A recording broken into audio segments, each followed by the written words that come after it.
Oui, et malgré ces 4 buts d'écart, il y avait encore foule au stade de Chancy. Ce soir, ici, Déménez, l'ailier gauche d'Angoulême. Angoulême joue sur la droite en maillot bleu dans cette première mi-temps. Qui vient de déborder Bossis, passe Michel, une faute du capitaine nantais. Michel qui jouait encore libéraux hier soir, Bargas étant toujours blessé. Et un coup franc bien placé pour Angoulême, Kovacic pour Déménez. Et une très belle arrêt de Bertrand Deyman. Déménez que vous voyez ici en gros plan. Ça repart pour Angoulême avec Le Gros, Ravaille, Bayola maintenant, qui lance Goursa. Michel arrive à temps et dégage ce ballon en corner. Nous allons retrouver l'ailier gauche d'Angoulême, Gabi Déménez pour ce corner. Il prend tout son temps, nous sommes encore dans les 10 premières minutes de la partie. Tête de Ravaille. Bernard réclamait une main de Bossis, mais l'arbitre, M. Verbeek, laisse jouer. Et nous passons tout de suite à la 20e minute de la partie avec un dégagement de Jean-Claude Chaumier, l'ex-lillois. Mais le ballon est nantais avec Sanoun qui lance Amis. Et une très belle occasion pour Nantes. Amis passe Chaumier, mais l'angle était vraiment trop réduit. Et Amis, en bout de course, n'a pu pousser ce ballon au fond des filets. On retrouve Nantes avec Gilles Rampillon pour Bossis. Bossis qui cherche un partenaire démarqué. Finalement, on redonne ce ballon au numéro 10 nantais Rampillon pour Trocero. Une très belle feinte de Trocero suivie d'un bon tir. Chaumier encore bien placé. Peut détourner ce ballon en corner. Un corner qui ne donnera rien, sinon un renvoi de la défense d'Angoulême. Toujours Nantes avec Michel. Amis finalement en retrait pour Sanoun. Steck qui avait remplacé à la 15e minute de la partie Tussaud au poste d'arrière gauche. Il faut dire que le match est très musclé. Ici une bonne action. Le Gros, le stopper des Bleus, mais qui pousse trop son ballon. Le Gros qui avait marqué un but lors du match aller. 0-0 à la mi-temps entre les deux équipes. Ici vous voyez Paul Levin, l'entraîneur de cette équipe de l'AS Angoulême.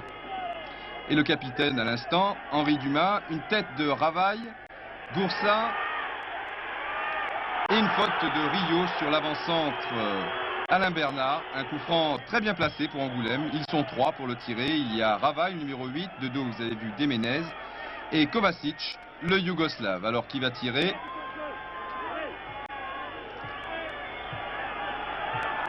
Voilà, l'arbitre siffle, feinte de Ravaille, Déménez et finalement Kovacic, 1-0 après 54 minutes de jeu. Bertrand Deyman n'a pas bougé. Et ici, vous voyez les supporters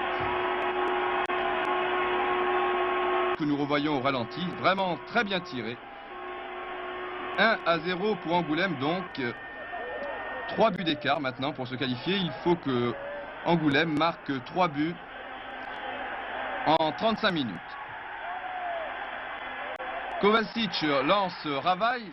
Ravaille essaie de lober Bertrand Deyman. Finalement une reprise de Bernard et Bertrand Deyman. Un peu bousculé par l'avant-centre local qui va gentiment s'excuser. Voilà une poignée de main. Toujours 1-0 donc, mais une très belle action. Là vous l'avez encore vu d'Angoulême. Nantes maintenant avec Oscar Muller pour Trocero qui cherche Pécou, mais c'est Le Gros, le stopper, qui se trouve le premier sur ce ballon. Et Rombi amorce la contre-attaque. Évite Bossis, Michel, une faute de Michel. Et Kovacic lance une nouvelle fois Ravaille. Après cette tête de Steck. Sortie de Bertrand Deyman, un jeu dangereux là. Du gardien de but nantais, mais l'arbitre, M. Verbeek, laisse jouer. Regardez au ralenti. La faute de Bertrand Deyman. Bertrand Deyman qui s'est d'ailleurs blessé au genou sur cette action, mais quelques minutes plus tard, il reprendra son poste dans les buts du FC Nantes. Gilles Rampillon du pied droit, longue transversale pour Amis. Amis qui a beaucoup de champ, passe à Trocero qui tout seul tire au-dessus. Une très belle action ici pour les Nantais. Chaumier dégage ce ballon, mais ça ne va pas très loin.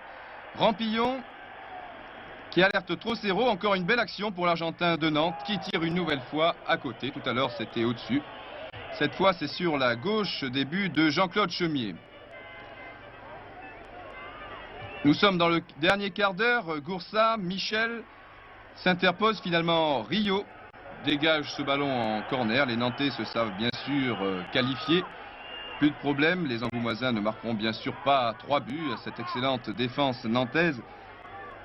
En un quart d'heure, on continue tout de même. Côté Angoumoisin, coup franc tiré, corner tiré par Kovacic. Une bonne tête d'Alain Bernard qui frôle le poteau droit de Bertrand Deyman. Toujours 1-0 donc. Et nous sommes maintenant dans les 5 dernières minutes. Un coup franc pour Nantes. Il y a trop 0 finalement. C'est Michel qui le joue pour Muller. Une tête plongeante de Sanoun et but.